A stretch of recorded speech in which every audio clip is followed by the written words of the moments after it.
Most people agree that this is Samyang's greatest lens, the 135 f2.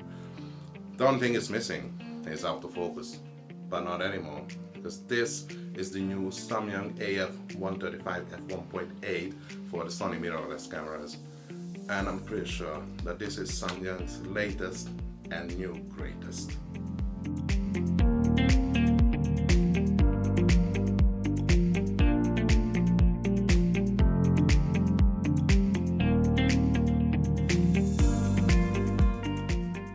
Welcome back to our channel. We are here in Liverpool on this cold winter day to give you a first impression preview of this beautiful lens, the Samyang AF 135 f1.8. Just keep in mind that this is a pre-production model that Samyang sent us, so the firmware is not final yet, but once we have that, we will do an in-depth review for you guys. At first, I thought this lens was going to be heavy, but surprisingly it's not. It's well balanced on my cameras. You can see how heavy is this. It's only 772 grams, which is much lighter than the Sony G Master, and this lens is also smaller and more light than the similar lens from Sigma.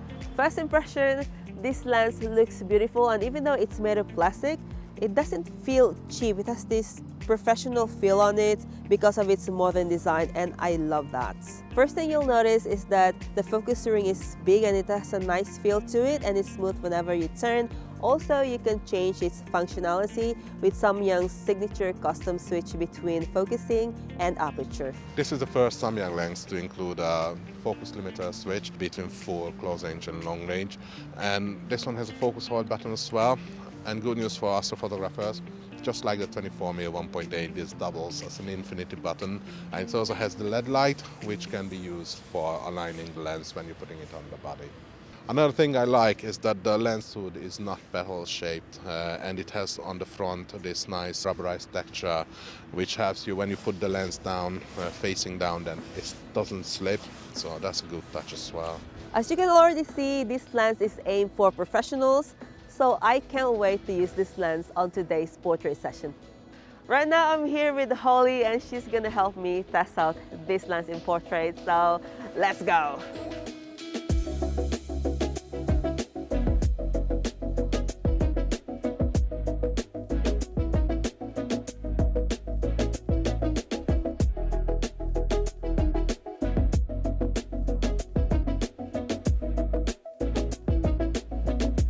First off, the bokeh of this lens is so amazing. It really brings out your subject in the pictures, and you can see that the AF is working pretty well, even though this is a pre-production camera, so that's pretty cool.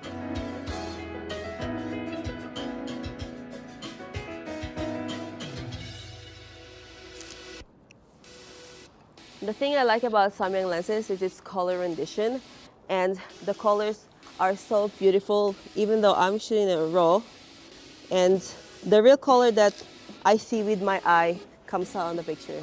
It's so cool.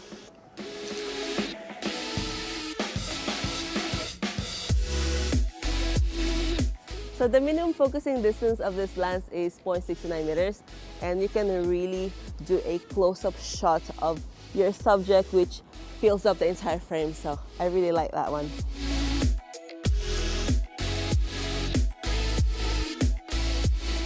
Right now we are going to test this lens AF performance, but keep in mind that this is a pre-production firmware, but so far it's performing so well, that's why I want to show it to you.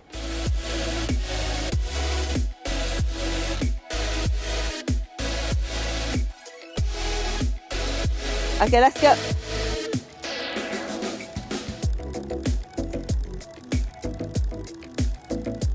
Yeah.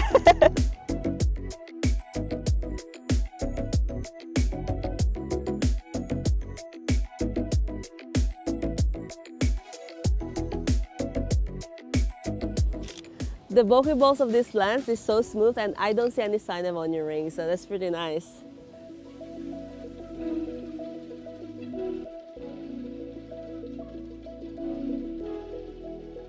As you can see at wide open f1.8, it is so sharp, and because my model has this nice freckles all over her face, you can see all the details. It's so beautiful. I love it so much.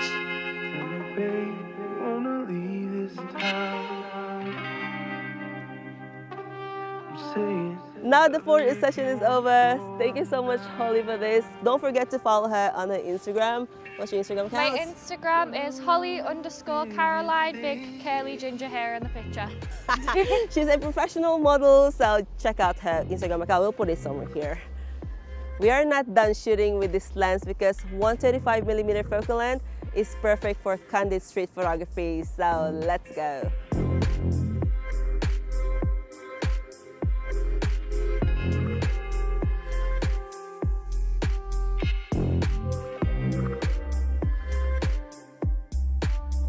I just want to wait for the bird to walk towards the woman again.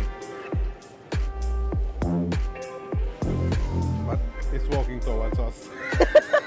It's interested in you. Yeah. Hello, birdie. I remember the first lens I fall in love with was the Cat's Eye Sonnar 135. I had the Zebra version from the 60s, and since then I just love 135. But there was one thing that was really hard with that lens, is manual focusing.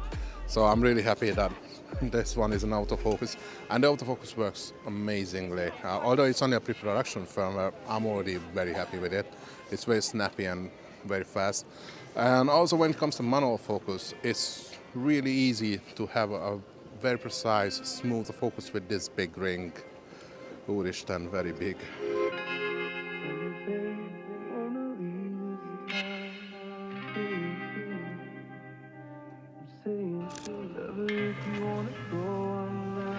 Another reason to choose 135 when you're walking the streets, because you can get some detailed shots of buildings, especially like this situation when it's up high against the sky. It's a nice minimal, but that's where chromatic aberration kicks in on other lenses, not on this one. I really tried hard to find chromatic aberrations with this lens, and apart from when I was shooting in the sun, close distance, I just couldn't.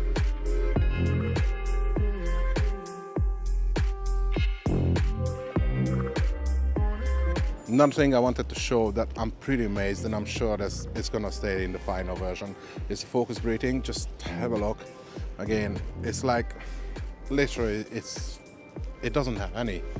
If you just keep checking on these two signposts here on the side, they barely move. So it's pretty impressive, if you ask me.